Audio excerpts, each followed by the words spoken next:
डोकं थांबत नाहीये, झोपताना विचार, उठल्यावर विचार, मी असं का बोलले, तो तसं का वागला, पुढे काय होईल, हे सगळं जर तुम्हालाही होत असेल ना, तर हा व्हिडिओ शेवटपर्यंत नक्की बघा. कारण आज मी ओव्हर थिंकिंगबद्दल नाही, तर ओव्हर थिंकिंगमधून बाहेर कसं यायचं यावर बोलणार आहोत. ओव्हर थिंकिंग म्हणजे नेमकं काय? ओव्हर थिंकिंग म्हणजे जास्त विचार करणं नाही, तर एकाच विचारात अडकून पडणं. प्रॉब्लेम संपलेला असतो, पण आपल्या डोक्यात तो सीन परत परत रिप्ले होत राहतो. त्यामुळं आपण त्या गोष्टीचा जास्त विचार करतो.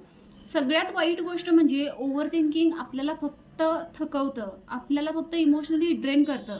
कारण आपण त्यावर खूप जास्त विचार करत असतो, पण त्याचं सोल्युशन आपल्याला कुठंच मिळत नाही. लोक ओव्हर थिंकिंग का करतात? तर यामागे 3 मेन कारण असतात. पहिली गोष्ट म्हणजे त्यांना कंट्रोल हवा असतो.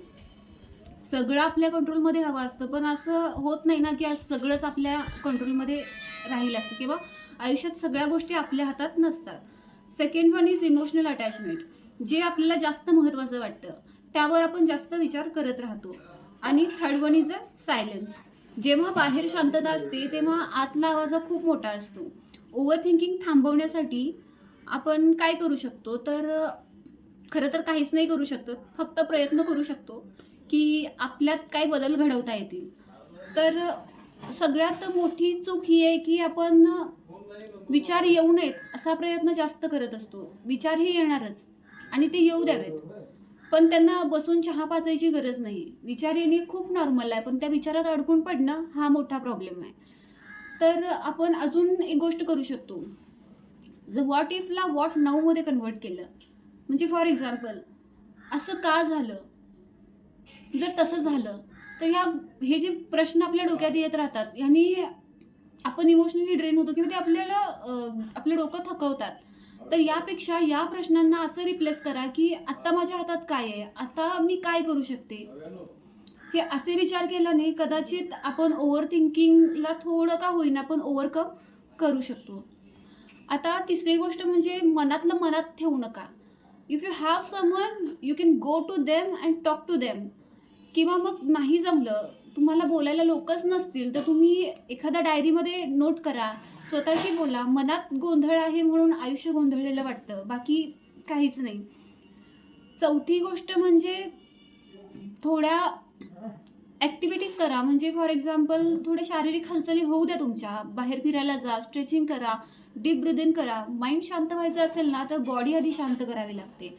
सगळ्या प्रश्नाची उत्तरं आताच मिळत नाहीत हे पण ॲक्सेप्ट करा. काही गोष्टींची उत्तरं वेळ देतो, लोक देत नाहीत. ॲक्सेप्टन्स म्हणजे कधी हार मानणं नसतं. ॲक्सेप्टन्स म्हणजे असतं पीस निवडणं. आणि choosing peace over anything it's a real strength. आता असं होतं की कधी-कधी ओव्हर थिंकिंग म्हणजे आपण जास्त काळजी घेतो याचं लक्षण असतं, पण तसं नाही आहे ते. स्वतःला विसरून दुसऱ्याचा विचार करणं हे प्रेम नाही, तर ते थकवणं आहे किंवा एखाद्याला बांधून ठेवणं असं आहे. तुमचं मन तुमचं घर आहे. त्यामध्ये रोज तुम्ही चॉईस ठेवू नका. ओव्हर थिंकिंग हे एका दिवसात थांबण्यासारखी गोष्ट अजिबात नाही आहे. आज नाही जमलं तरी चालेल, इट्स ओके, पण स्वतःला समजून घ्या. हा व्हिडिओ थोडासा जरी रिलेट झाला असेल ना, तर लाईक करा, शेअर करा. कारण आणि शेअर का करा, तर कुणाला तरी कदाचित या व्हिडिओची आज गरज आहे.